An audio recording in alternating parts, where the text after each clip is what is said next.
هادي له ونشهد أن لا إله إلا الله وحده لا شريك له ونشهد أن سيدنا وسندنا ونبينا ومولانا محمدا عبده ورسوله أرسله الله تعالى بالحق بشيرا ونذيرا وداعيا إلى الله بإذنه وسراجا منيرا. أما بعد، فعن أبي هريرة رضي الله عنه قال: قال رجل يا رسول الله من أحق بحسن صحابتي؟ قال أمك. قال ثم من؟ قال أمك. قال ثم من؟ قال أمك. قال ثم من؟ قال أبوك. وفي رواية قال أمك ثم أمك ثم أمك.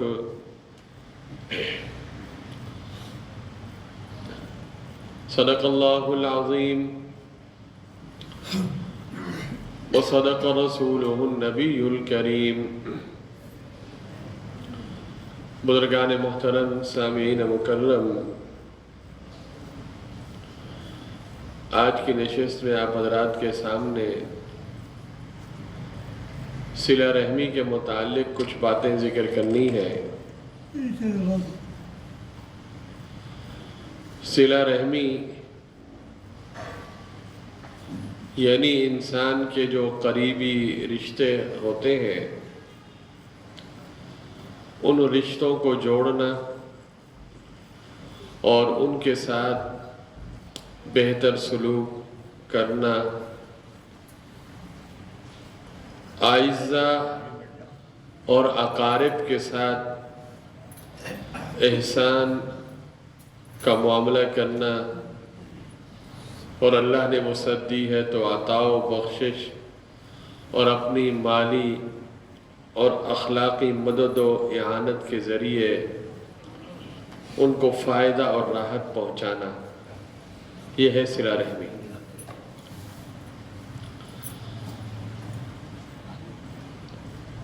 اس کی کیا اہمیت ہے، اس کے متعلق میں آپ حضرات کے سامنے چند حدیثوں کا مفہوم بیان کروں گا، اس نیت کے ساتھ کہ ہماری زندگی میں یہ پہلو بھی روشن اور واضح ہو جائے،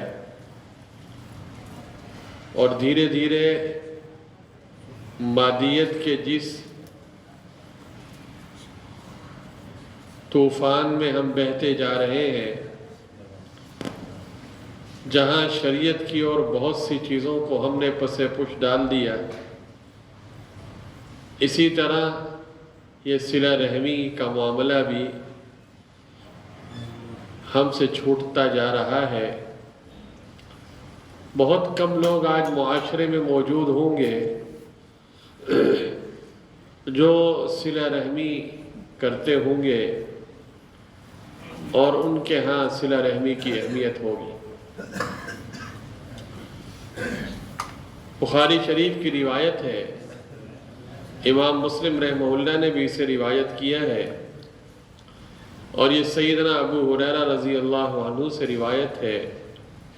حضرت ابو ہریرہ رضی اللہ عنہ فرماتے ہیں کہ قال رجل یا رسول اللہ، ایک آدمی نے کہا اے اللہ کے رسول، یعنی آپ صلی اللہ علیہ وسلم کے پاس وہ شخص آیا اور آپ سے سوال کیا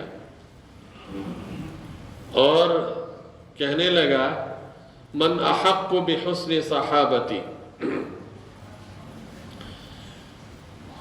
کہ اللہ کے رسول میری اچھی رفاقت یعنی میری طرف سے حسن سلوک اور احسان اور خدمت گزاری کا سب سے زیادہ مستحق کون ہے؟ یعنی میں کس کی سب سے زیادہ خدمت کروں، میرے اوپر سب سے زیادہ کس کا خدمت کے حوالے سے حق ہے، حسن سلوک کے اعتبار سے میرے اوپر سب سے زیادہ کس کا حق ہے؟ تو آپ صلی اللہ علیہ وسلم نے ان کو جواب میں فرمایا کہ تمہاری ماں، تمہاری والدہ۔ پھر اس نے عرض کیا کہ پھر کون؟ یعنی ماں تو آپ نے کہہ دیا، اس کے بعد پھر کون؟ آپ صلی اللہ علیہ وسلم نے فرمایا تمہاری ماں۔ تیسری دفعہ پھر اس نے پوچھا پھر کون؟ آپ صلی اللہ علیہ وسلم نے پھر فرمایا تمہاری ماں۔ چوتھی دفعہ اس نے پوچھا پھر کون؟ پھر آپ صلی اللہ علیہ وسلم نے فرمایا کہ تمہارے والد۔ اور ایک روایت میں یوں الفاظ ہیں امک امک امک ثم اباک، یعنی وہ بھی یہی مفہوم بنتا ہے کہ تمہاری ماں، تمہاری ماں، تمہاری ماں، تمہاری ماں، پھر تمہارا باپ، یعنی 3 دفعہ ماں کا ذکر کیا اور چوتھی دفعہ باپ کا ذکر کیا۔ یہ جو معاشرہ جس میں ہم رہتے ہیں، ظاہر ہے کہ اس معاشرے کی حفاظت اور نگہداشت اور اس معاشرے کا بہترین قیام یہ اسی صورت میں ہو سکتا ہے جب ایک دوسرے کے ساتھ حسن سلوک اور احسان و بھلائی کے برتاؤ میں ہم یہ بھی خیال رکھیں کہ کون کس برتاؤ کا مستحق ہے، کون کس کا ہے۔ ظاہر ہے کہ ماں کا مقام بہت بلند ہے، باپ کا مقام بہت بلند ہے۔ جو ماں باپ کا مقام ہے وہ دوسرے رشتہ داروں کا نہیں ہے۔ تو حسن سلوک میں بھی ہمیں اس چیز کا خیال رکھنا پڑے گا۔ آج ہمارے ہاں ایک مسئلہ یہ بھی بن جاتا ہے کہ جن کے سب سے زیادہ ہمارے اوپر حقوق ہیں، مثلا والدہ ہے، والد ہے، تو ہم سب سے زیادہ ستاتے بھی انہیں کو ہیں۔ ماں بیچاری شفیق ہوتی ہے، مہربان ہوتی ہے، وہ درگزر کرتی ہے، اپنے بچے کی باتیں ادھر ادھر نہیں کرتی، وہ بچہ جری ہو جاتا ہے، بہادر ہو جاتا ہے۔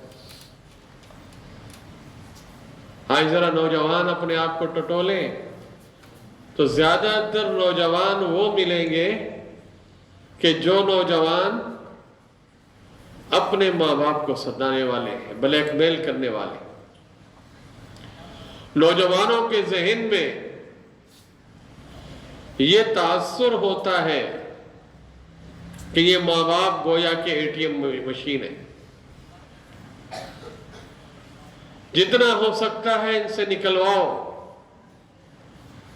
جتنا ہو سکتا ہے جی انہی کے پیسوں پہ راج کرو، خود بھلے کام کریں یا نہ کریں۔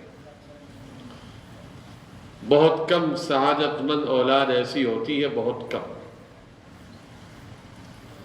جو اپنے ماں باپ کا خیال رکھتی ہے اور وہ سعادت سمجھتی ہے اور اپنے ماں باپ کے لیے محنت کرتی ہے، اور یہ سعادت سمجھتی ہے کہ میرا پیسہ میں نے جو کمایا ہے اپنے ماں باپ کو کھلاؤں۔ اور خاص طور پر جس کے پاس گھر میں یہ نعمت موجود ہے، جس بیٹے کے پاس ماں باپ ہیں، تو گویا کہ اس کے گھر میں جنت۔ آج بھی خاندان میں سب سے بڑا گھر اگر کہلانے کا کوئی حقدار ہوتا ہے تو وہی گھر ہوتا ہے جس گھر میں ماں باپ ہوتے ہیں۔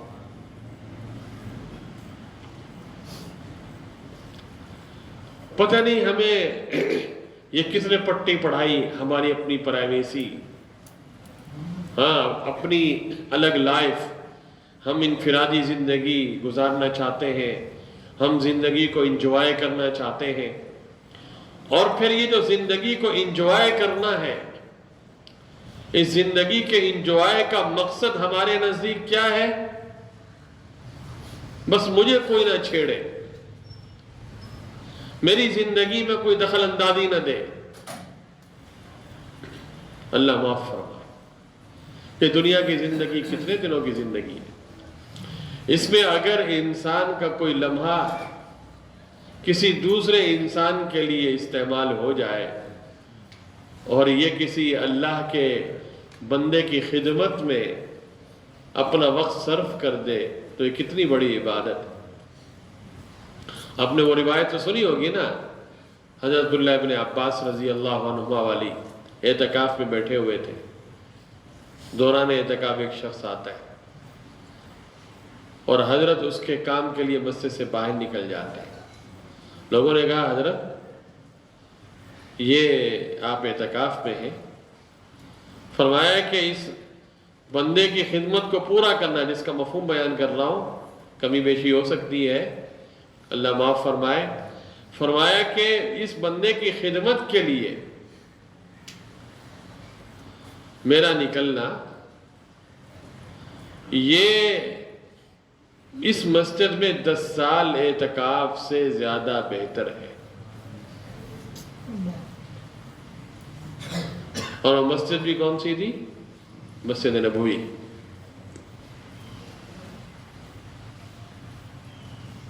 اور آج ہمارے ہاں مسئلہ کیا ہے؟ ہم نفلی عبادتوں کا بھی اشتہار چھاپتے ہیں۔ اگر کبھی نفلی روزہ رکھنا ہو، نفلی عبادت کرنی ہو، میرے پاس وقت نہیں ہے، میں اس میں ہوں، میں فلاں میں ہوں، حقوق العباد کو ہم پامال کرتے ہیں، اللہ معاف فرمائے۔ حقوق العباد، ایک دوسری حدیث سن لیجیے، یہ بھی حضرت ابو ہریرہ رضی اللہ عنہ سے مروی ہے اور امام مسلم رحمہ اللہ نے اسے روایت کیا ہے۔ فرماتے ہیں کہ قال رسول اللہ صلی اللہ علیہ وسلم رغم انفہ رغم انفہ رغم انفہ قیل من یا رسول اللہ قال من ادرک والدیہ عند الکبر احدہما او کلاہما ثم لم يدخل الجنہ۔ حضرت ابو ہریرہ رضی اللہ عنہ کہتے ہیں کہ اللہ کے رسول صلی اللہ علیہ وسلم نے فرمایا، خاک آلود ہو ناک اس شخص کی، خاک آلود ہو ناک اس شخص کی۔ 3 دفعہ آپ نے فرمایا، رغم انفہ رغم انفہ رغم انفہ۔ آپ نے یہ 3 بار گویا کہ بد دعا فرمائی اس شخص کے حق میں۔ پوچھا گیا یا رسول اللہ وہ کون شخص ہے جس کے بارے میں آپ کہہ رہے ہیں کہ اس کی ناک خاک آلود ہو، وہ کون ہے؟ اللہ کے رسول صلی اللہ علیہ وسلم نے فرمایا، وہ شخص جو اپنے والدین میں سے کسی ایک یا دونوں کو بڑھاپے کی حالت میں پائے پھر جنت میں داخل نہ ہو، یعنی جس شخص کے ماں باپ یا دونوں میں سے کوئی ایک بڑھاپے کی حالت میں ہو اور وہ شخص ان کی خدمت کر کے ان کو راضی نہ کرے تو وہ انتہائی بدقسمت ہے۔ کیونکہ خصوصیت سے بوڑھے ماں باپ کی خدمت کرنا تو بڑے اجر کی بات ہے نا، بڑے ثواب کی بات ہے، اور یہ جنت میں داخل ہونے کا سبب ہے۔ اب ویسے بھی آدمی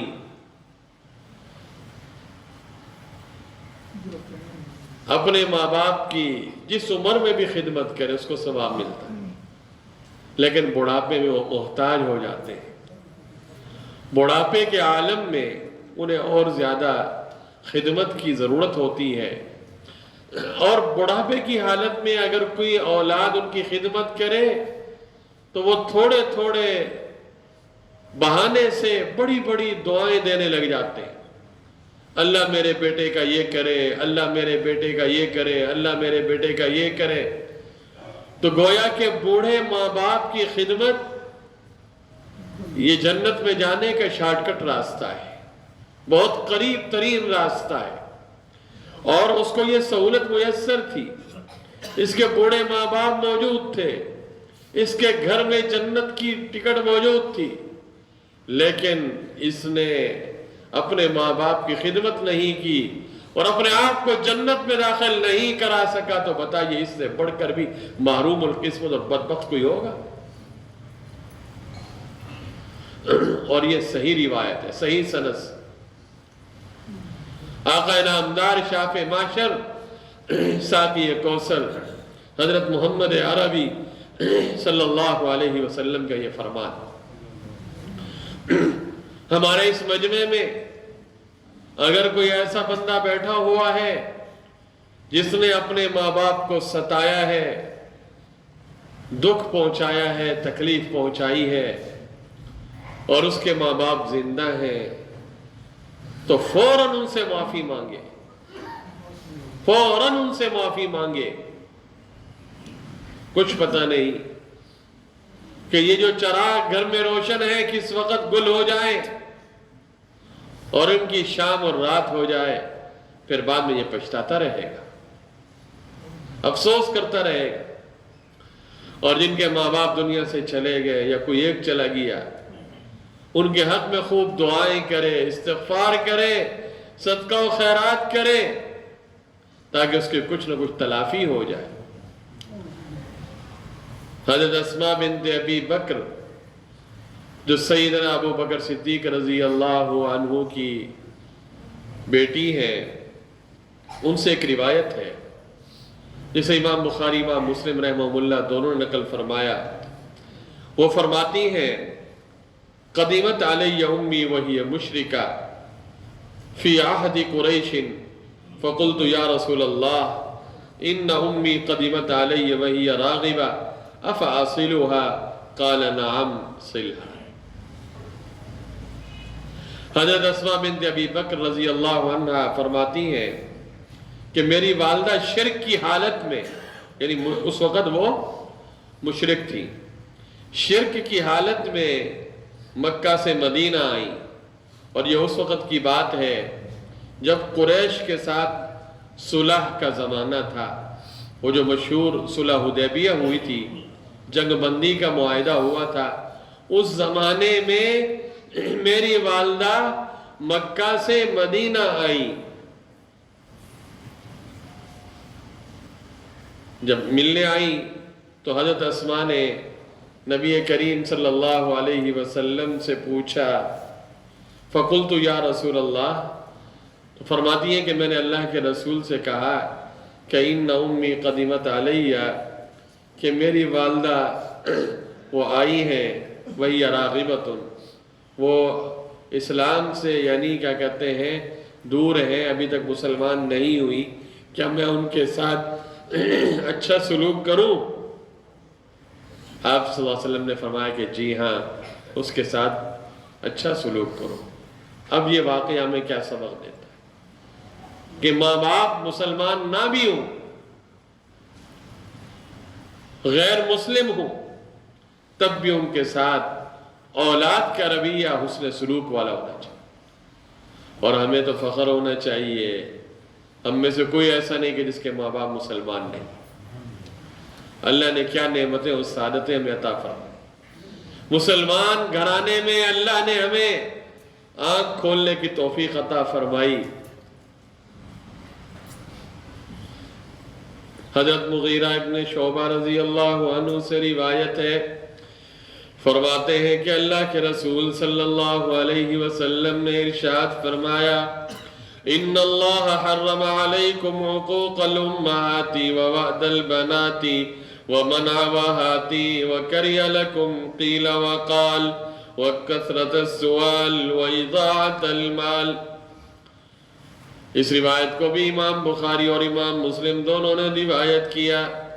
اللہ کے رسول صلی اللہ علیہ وسلم نے فرمایا، اللہ تعالیٰ نے تم پر اس کام کو حرام قرار دیا ہے کہ ماں کی نافرمانی کر کے اس کا دل دکھایا جائے، ماں کی نافرمانی کر کے ماں کا دل دکھایا جائے، اس کو اللہ نے حرام قرار دیا ہے۔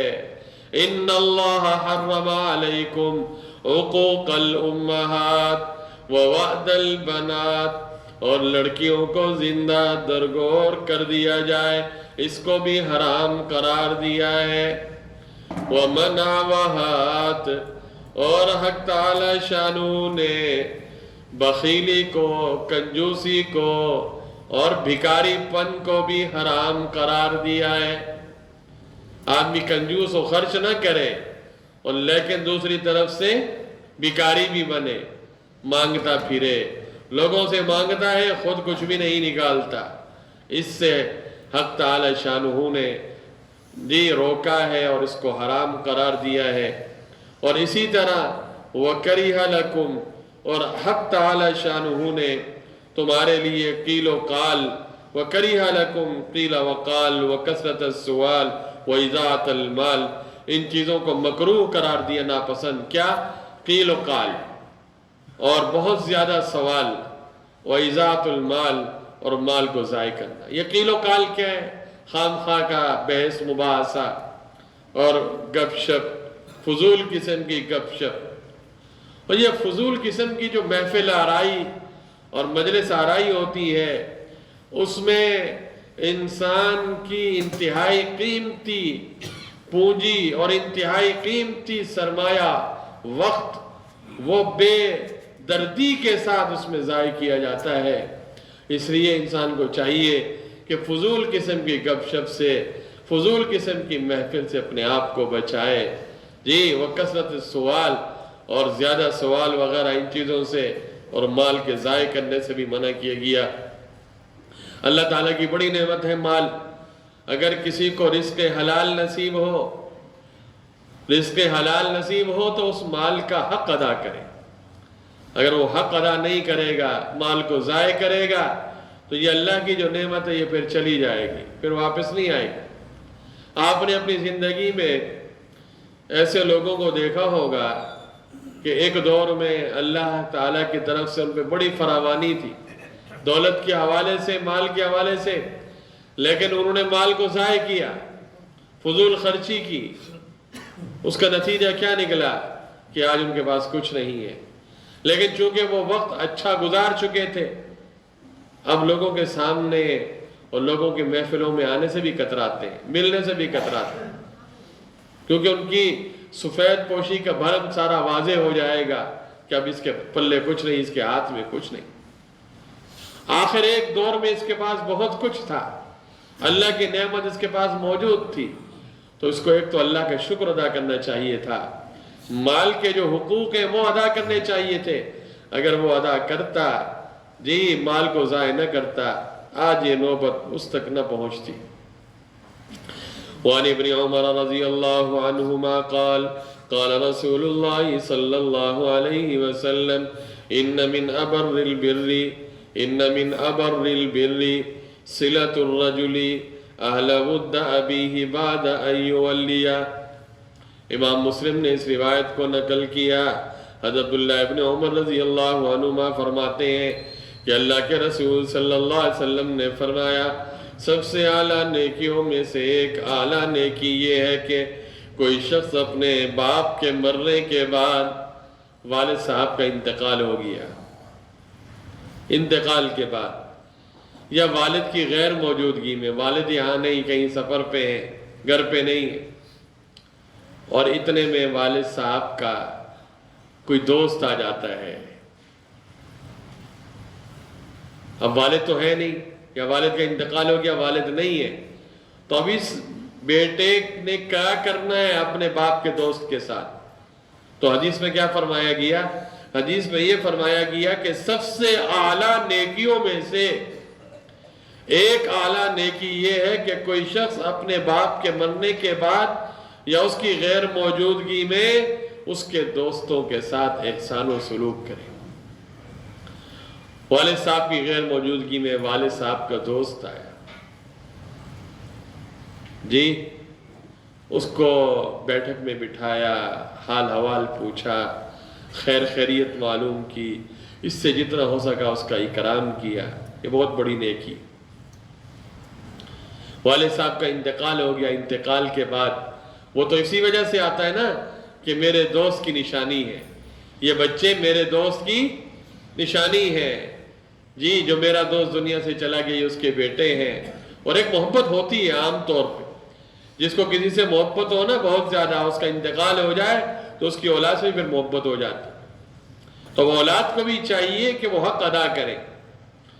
آج تو معاملہ یہ ہے نا، والد زندہ ہے، خود موجود ہے، ہمارے پاس والد کے لیے وقت نہیں تو والد کے دوست کے لیے کہاں سے وقت ہو؟ قیامت کی نشانیوں میں سے یہ نشانی بیان کی گئی کہ قیامت کے قریب یہ ہوگا کہ آدمی کیا کرے گا؟ دوستوں کو قریب کرے گا اور والد کو دور کرے گا۔ ادنا صدیقہ واقصی اباہ، دوستوں کی محفلیں آج نوجوانوں کو دیکھیں نا، جس وقت رات کو بوڑھے سوتے ہیں یہ جاگتے ہیں، محفل آرائیاں ہوتی ہیں، گپ شپ لگتی ہے، کوئی کسی ہوٹل پہ ہوگا تو کوئی کہیں پر ہوگا، کوئی کہاں ہوگا، سب یہ نوجوان، ان کی گیدرنگ، ان کی دوستیاں، دوستوں کے لیے وقت ہے ان کے پاس، گھنٹوں گھنٹوں بیٹھے رہیں گے رات کو، دن میں بھی اگر کوئی موقع ملے گا تو بس محفل آرائی کا بڑا شوق، دوست کے ساتھ بیٹھنے کا بڑا شوق۔ لیکن بوڑھا باپ ہے، بیمار ہے، اس کو دوائی کی ضرورت ہے، اس کے لیے 1 منٹ بھی اس بچے کے پاس نہیں ہے کہ جائے اور ذرا اپنے باپ کی خدمت کرے۔ باپ کی خدمت کے لیے جی ملازم رکھ دیں گے، خادم رکھ دیں گے، چوکیدار رکھ دیں گے، فلاں رکھ دیں گے، وہ کر لے گا۔ تو قیامت کے قریب کیا ہوگا جو اللہ کے حبیب نے بیان فرمایا ادنا صدیقہ واقصی اباہ، اپنے دوستوں کو قریب کرے گا اور اپنے باپ کو دور کرے گا۔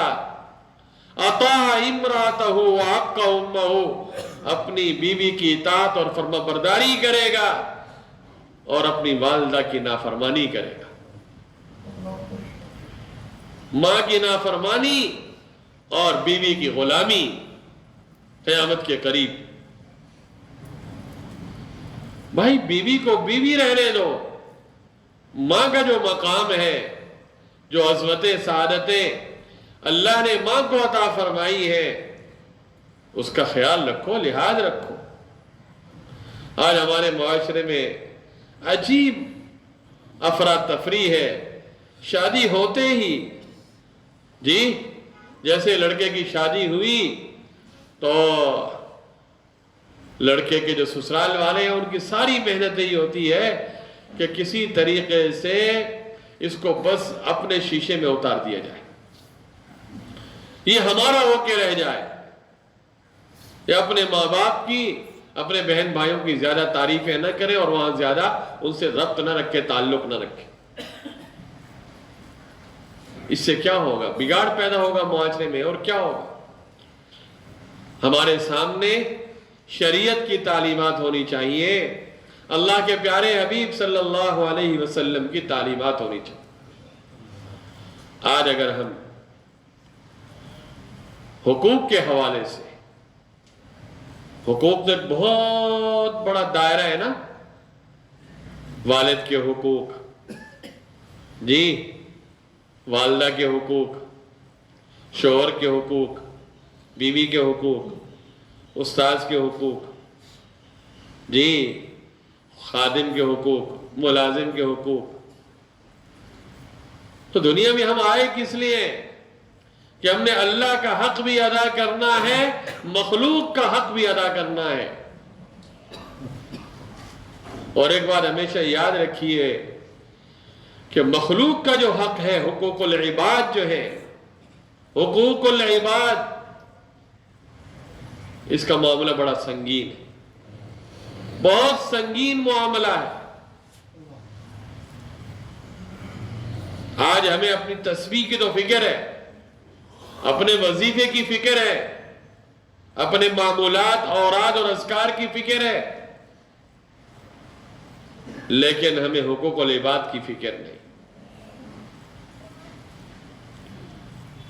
انتہائی قریبی رشتے، انتہائی خونی رشتے، تھوڑی سی بات کی وجہ سے سال ہر سال سے ان سے بات چیت بند ہے، ایک دوسرے کا منہ دیکھنا گوارا نہیں کرتے، جائیداد کا معمولی سا مسئلہ ہوتا ہے، 1 انچ کی زمین ہے، 1 گز کی زمین ہے،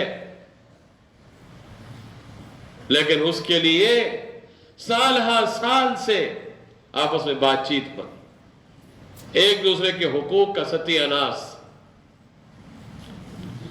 اب والد جس باپ نے اسے پالا، اسے پوسا، انتہائی محبتوں کے ساتھ، انتہائی شفقتوں کے ساتھ اس کی پرورش کی، آج جب اولاد جوان ہے، اس جوانی میں اپنے والد سے نالاں ہے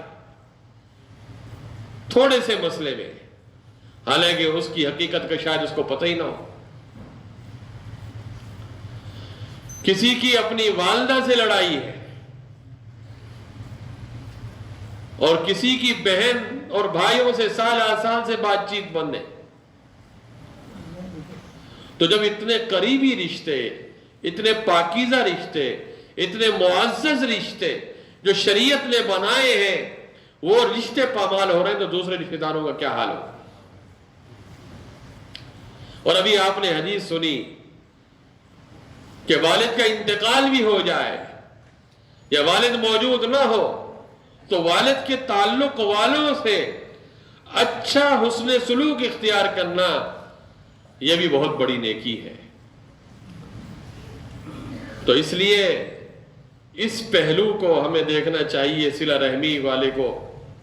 حضرت جبیر ابن مطعم رضی اللہ عنہ سے روایت ہے، فرماتے ہیں اللہ کے رسول صلی اللہ علیہ وسلم نے ارشاد فرمایا لا يدخل الجنت قاطع۔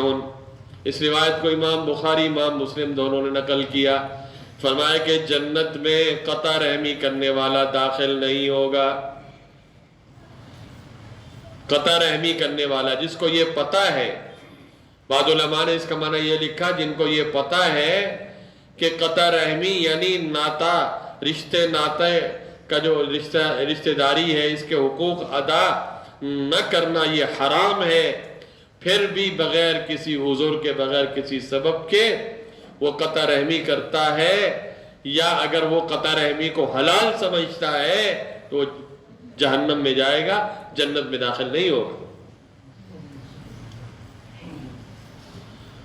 لیکن اگر وہ ان سب چیزوں کو ناجائز سمجھتا ہے، حرام سمجھتا ہے قطع رحمی کو، لیکن اس کی اپنی کمزوری ہے، کمزوری کی وجہ سے وہ صلہ رحمی نہیں کرتا، تو گناہ کبیرہ تو ہے نا، یہ گناہ کبیرہ ہے نا۔ لیکن اگر کوئی گناہ کبیرہ کو حلال سمجھے پھر تو دائرے سے نکل گیا ایمان کے، لیکن گناہ کبیرہ سمجھتا ہے، حلال نہیں سمجھتا، اور گناہ کبیرہ کا ارتکاب کرتا ہے، تو پھر اس سے توبہ کرنا لازمی اور ضروری ہے۔ اگر توبہ ہو گئی تو ٹھیک ہے، اگر نہیں ہوئی تو پھر اللہ کی مرضی، یہاں اس کو کیا کہتے ہیں، پہلے جہنم کی سیر کرائے۔ اس لیے بہت سنگین معاملہ ہے۔ اور اسی طرح ایک اور روایت مختصر سی آپ کو سنا دیتا ہوں۔ حضرت عبداللہ ابن عمر رضی اللہ عنہما سے روایت ہے کہ اللہ کے رسول صلی اللہ علیہ وسلم نے فرمایا لیس الواصل بالمکافی ولكن الواصل الذي اذا قطعت رحمه وصلها۔ فرمایا کہ کامل صلہ رحمی کرنے والا وہ شخص نہیں ہے جو بدلہ چکائے، بلکہ کامل صلہ رحمی کرنے والا وہ ہے کہ جب اس کی قرابت کو منقطع کیا جائے تو وہ اس قرابت کو اور اس رشتہ داری کو قائم رکھے۔ مطلب کیا ہے اس کا؟ بالکل واضح۔ ہمارے ہاں بہت سے معاملات یہ ہوتے ہیں کہ بھائی میں فلاں رشتہ دار کے پاس اس لیے نہیں جاتا، اس لیے کہ وہ میرے پاس نہیں آتا۔ جی، ہم نے فلاں کو اپنی دعوت پہ اس لیے نہیں بلایا کہ اس نے ہمیں اپنی دعوت پہ نہیں بلایا تھا۔ میں فلاں کو ہاتھ اس لیے نہیں ملاتا اس لیے کہ وہ مجھ سے ہاتھ نہیں ملاتا۔ یہ تو بدلہ چکانا ہوا نا۔ صلہ رحمی کا معنی یہ نہیں، صلہ رحمی کا معنی یہ ہے کہ جو آپ سے رشتہ ناتا توڑتا ہے، جو رشتہ ناتا توڑتا ہے آپ اس سے رشتہ ناتا جوڑیں۔ کمال تو یہ ہے، یہ کوئی کمال نہیں ہے کہ وہ آپ سے رشتہ ناتا جوڑتا ہے آپ بھی جوڑیں، یہ تو بدلہ چکانا ہوا، یہ بدلہ چکانا ہوا۔